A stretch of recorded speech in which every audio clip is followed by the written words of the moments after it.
Hello दोस्तों, हम लोग करेंगे आज आर ओ की जो री एग्ज़ाम होता है 2016 में री के क्वेश्चन। देखने से पहले आप लोग इसको सब्सक्राइब कर लीजिए। चलिए शुरू करते हैं। दिल्ली सल्तनत के किस शासक ने अपने आप को खलीफा घोषित किया? तो ये मुबारक खिलजी थे, अलाउद्दीन खिलजी के पुत्र। इन्होंने अपने आप को खलीफा घोषित किया था। खिलजी वंश का शासक था और ये कभी कभार जो है दरबार में स्त्री की वेशभूषा में भी आ जाता था। इसने अलाउद्दीन खिलजी के द्वारा शुरू किए गए बाजार नियंत्रण को समाप्त कर दिया। अलाउद्दीन खिलजी ने जो बाजार नियंत्रण का कॉन्सेप्ट लागू किया था उसको इसने समाप्त कर दिया। ये मुबारक खिलजी अलाउद्दीन खिलजी का पुत्र। कभी कभी दरबार में नग्न अवस्था में भी आ जाता था, इसलिए कपड़े पहन के आ जाता था। चंदेरी का युद्ध 1528 में, चौसा का युद्ध 1539 में हुमायूं और शेरशाह सूरी के बीच, कन्नौज का युद्ध 1540 में हुमायूं और शेरशाह सूरी के बीच, ताली कोटा का युद्ध 1565 में बहमनी साम्राज्य और विजयनगर के बीच। हल्दी घाटी के युद्ध में महाराणा प्रताप के अलावा राजपूत सेना का सेनापति था हकीम सूर खान।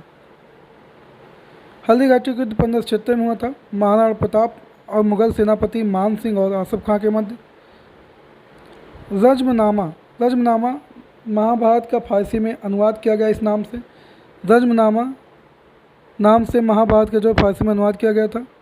मुगल बादशाह अकबर के समय में इसका अनुवाद किया गया बदायूनी नकीब खां फैजी के सम्मिलित प्रयासों से।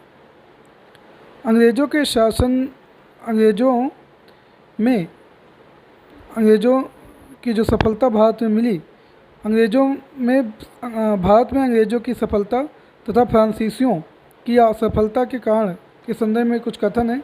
जरा देखिए सही कथन इसके कि अंग्रेज़ क्यों सफल है, फ्रांसीसी असफल क्यों हो गए। पहली वजह यह थी कि बंगाल विजय से अंग्रेज़ों को अपार धन एवं जनशक्ति का मिला था। बंगाल विजय से अपार धन एवं जनशक्ति का मिलना। दूसरी वजह थी कि अंग्रेज़ों की बेहतर नौसैनिक ताकत। रंपा विद्रोह 1879-80 का है। रंपा मद्रास प्रेसिडेंसी में गोदावरी जिले में एक पहाड़ी अंचल था। इस समय वर्तमान में एक छोटा सा गांव है। यहाँ मुख्य विद्रोह कहा था कि जो स्थायी बंदोबस्त के तहत बेहतर बंदोबस्त नहीं हुआ। आबकारी कानून लागू कर दिया गया था जिसकी वजह से लोग घरेलू ताड़ी भी निकाल नहीं पा रहे थे। अगला विद्रोह है पावना किसान विद्रोह 1873 से 76 और ये 85 तक लगभग चलता है। नेतृत्व किया था बंगाल में नेतृत्व किया इसने ईशान चंद्र राय और शंभूनाथ पाल ने। यहाँ की स्थिति एक थी कि जमींदार जो थे कृषक से ज़मीन छीनना चाह रहे थे, तो इसीलिए वहाँ के किसानों ने मिलकर एक एग्रेरियन लीग बनाई और उसी के तहत सभी किसान एकजुट हुए।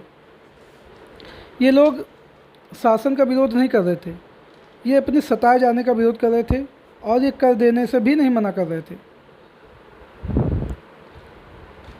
बंगाल में नील विद्रोह होता है 1859-60 में।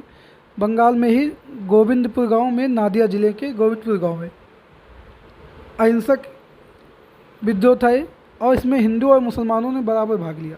इसके नेता थे दिगंबर विश्वास और विष्णु विश्वास।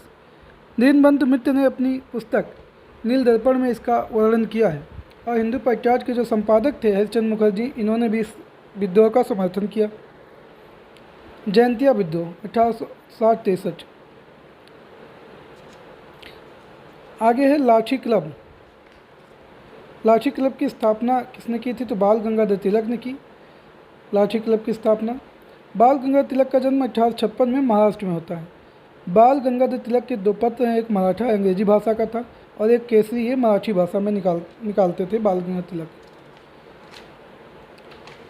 कुछ संस्था हैं, संगठन हैं और किसके द्वारा स्थापित की गई संस्थाएं ये देखते हैं। इंडियन एसोसिएशन, ये संस्था स्थापित की गई थी सुरेंद्र नाथ बनर्जी के द्वारा। Indian association Surendra Nath Banerjee. Poona Sarvajanik Sabha Mahadev Govind Ranade. Bombay presidency association Firoz Shah Mehta. Madras Mahajan Sabha P आनंद चार्लू। अब कुछ संगठन हैं। यंग बंग आंदोलन, ये हेनरी विवियन जरेजियो का द्वारा स्थापित किया गया। स्थापना 1826 में हुई। और जो इनके द्वारा एक समाचार पत्र निकाला जाता था, बंगाल स्पेक्टेटर समाचार पत्र निकाला जाता था। बहिष्कृत हितकारिणी सभा, इसकी स्थापना की थी बी आर अम्बेडकर ने 1924 में। थियोसॉफिकल सोसाइटी, ये इसकी जो स्थापना हुई थी न्यूयॉर्क में 1875 में हुई थी और स्थापना की थी कर्नल अलकाट एवं मैडम पी ब्लाउत्स्की ने। थियोसॉफिकल सोसाइटी, दरअसल थियोसॉफी शब्द से जो शब्द आया है थियोसॉफिकल, ये शब्द आया थियोसॉफी से। थियोसॉफी का मतलब होता है ईश्वरीय ज्ञान। 1879 में दयानंद के आमंत्रण पर ये भारत आए कर्नल अलकाट और मैडम ब्लाउत्स्की, और इन्होंने मद्रास के समीप अडयार में अपना एक मुख्यालय स्थापित किया, जो अंतर्राष्ट्रीय मुख्यालय है थियोसॉफिकल सोसाइटी का, अंतर्राष्ट्रीय मुख्यालय माना जाता है। इसके प्रचार प्रसार के लिए एनी बेसेंट भी भारत आई। एनी बेसेंट ने 1898 में बनारस में हिंदू कॉलेज की स्थापना की, जिसे बाद में मदन मोहन मालवीय ने बनारस हिंदू विश्वविद्यालय में बदल दिया। अगली संगठन है यूनाइटेड इंडियन पैट्रियोटिक एसोसिएशन। इसकी स्थापना की थी सैयद अहमद खान ने 1888 में। उद्देश्य था इनका कि कांग्रेस की स्थापना और उसके प्रगतिशील कदमों का विरोध करना, यूनाइटेड इंडियन पैट्रियोटिक एसोसिएशन का। 1857 के विद्रोह पर इन्होंने एक पुस्तक भी लिखी थी, असबाब बगावत हिंद। इंपीरियल गजेटियर के संकलनकर्ता कौन थे? तो विलियम विल्सन हंटर थे, और इनकी अध्यक्षता में एक शिक्षा पर एक आयोग बना था, हंटर आयोग। 1882-83 में हंटर आयोग बना था।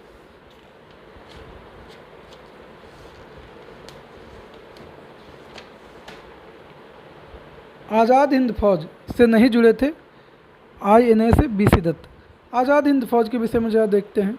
INA इंडियन नेशनल आर्मी, इसके गठन का विचार जो सबसे पहले आया था कैप्टन मोहन सिंह के मन में आया था मलाया में। वहाँ जब सुभाष चंद्र बोस पहुँचे मलाया, तो इन्होंने नेतृत्व आज़ाद हिंद फौज का सुभाष चंद्र बोस को दे दिया। आज़ाद हिंद फौज में महिलाओं का भी एक रेजिमेंट था, उसका नाम था रानी झांसी का रेजिमेंट। 21 अक्टूबर 1943 को सिंगापुर में एक स्वतंत्र भारत की अस्थायी सरकार की स्थापना की गई इसके द्वारा। आज़ाद हिंद फौज से जो लोग जुड़े थे, राशिद अली, शहनवाज, PK सहगल, गुरबखश सिंह ढिल्लो। आज़ाद हिंद फौज के सैनिकों पर मुकदमा चलाया गया। नवंबर 1945 में सुभाष चंद्र बोस के 3 सैनिकों पर मुकदमा चलाया गया। कहाँ मुकदमा चलाया गया? ऐतिहासिक दिल्ली के लाल किले में। कौन कौन से लोग थे जिन पर मुकदमा चलाया गया था? General Shahnawaz, colonel Gurjar Singh Dhillon, colonel Sehgal.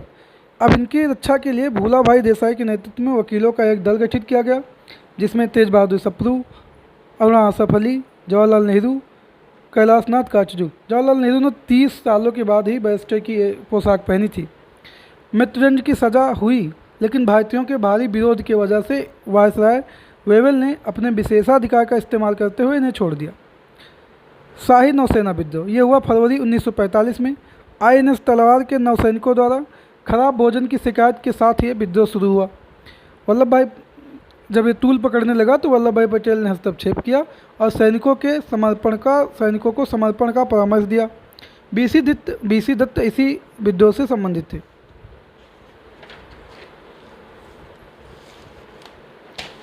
Bharat छोड़ो आंदोलन शुरू हुआ 9 अगस्त 1942 को। पहले सप्ताह में ही 250 से अधिक रेलवे स्टेशनों को नष्ट कर दिया गया। आंदोलन के पूर्व महात्मा गांधी सहित कई बड़े नेताओं को गिरफ्तार कर लेने से आंदोलन स्वतः ही चल रहा था। कांग्रेस को ब्रिटिश सरकार द्वारा असंवैधानिक घोषित कर दिया गया। चलिए, अगस्त प्रस्ताव 1940, किप्स प्रस्ताव 1942 का है, CR फार्मूला 1940 का, वेवेल योजना 1945 का। चलिए मिलते हैं अगली क्लास में। तो इसे लाइक करिए, सब्सक्राइब करिए और शेयर भी करिए।